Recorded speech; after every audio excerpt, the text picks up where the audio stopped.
महाभारत काल की ये कथा है एक ऐसे वीर की, जिसकी भक्ति, जिसके त्याग और जिसकी निष्ठा ने उसे भगवान के समान पूजनीय बना दिया। इस महान योद्धा का नाम था बारबरीक, जो आगे चलकर खाटू श्याम जी के नाम से प्रसिद्ध हुए। बारबरीक महाबली भीम के पौत्र थे और घटोत्कच के पुत्र। बचपन से ही वे असाधारण रूप से शक्तिशाली थे। उनकी माता मोरवी उन्हें धर्म, भक्ति और सत्य के संस्कार देती थी। घोर तपस्या के बाद बारबरीक ने भगवान शिव को प्रसन्न किया और शिव ने उन्हें प्रदान किए अद्भुत दिव्यास्त्र और साथ ही मिले 3 अमोघ बाण, ऐसे बाण जो किसी भी युद्ध को पल भर में समाप्त कर सकते थे। पर बारबरीक की सबसे बड़ी शक्ति उनका वचन था। उन्होंने अपनी माता से कहा था, मां, मैं हमेशा हारने वाले पक्ष का साथ दूंगा। यही वचन आगे चलकर उनके जीवन का सबसे बड़ा निर्णय बना। जब महाभारत का युद्ध आरंभ होने वाला था तो बारबरीक कुरुक्षेत्र की ओर चले। उनके तेज और शक्ति की चर्चा चारों ओर फैल गई और ये बात श्री कृष्ण तक भी पहुंची।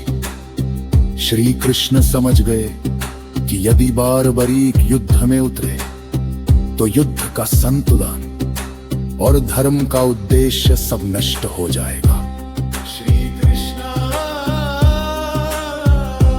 एक ब्राह्मण के वेश में बारबरीक के पास पहुंचे। वत्स, तुम किस पक्ष से युद्ध करोगे? बारबरीक ने विनम्रता से उत्तर दिया, मैं हारने वाले पक्ष का साथ दूंगा। श्री कृष्ण ने मुस्कुराए, क्योंकि युद्ध में पक्ष बदलते रहते हैं। तब श्री कृष्ण ने कहा, मुझे दान दो। बारबरीक बोले, आप जो चाहे मांग सकते हैं। श्री कृष्ण ने कहा, मुझे तुम्हारा शीश चाहिए। बारबरीक न डरे न हिचके, उन्होंने कहा, यदि मेरे शीश के दान से धर्म की स्थापना होती है तो यह मेरा सौभाग्य है। और बारबरीक ने अपने शीश का दान कर दिया। श्री कृष्ण अत्यंत प्रसन्न हुए। उन्होंने वरदान दिया, तुम्हारा यह शीश पूरा महाभारत युद्ध देखेगा और कलयुग में तुम श्याम के नाम से पूजे जाओगे। युद्ध के बाद जब श्री कृष्ण ने पूछा, सबसे महान योद्धा कौन था? बारबरीक के शीश ने उत्तर दिया, मैंने देखा हर समय श्री कृष्ण की माया ही विजयी रही। आज राजस्थान के खाटू नगर में वे विराजमान हैं, खाटू श्याम जी,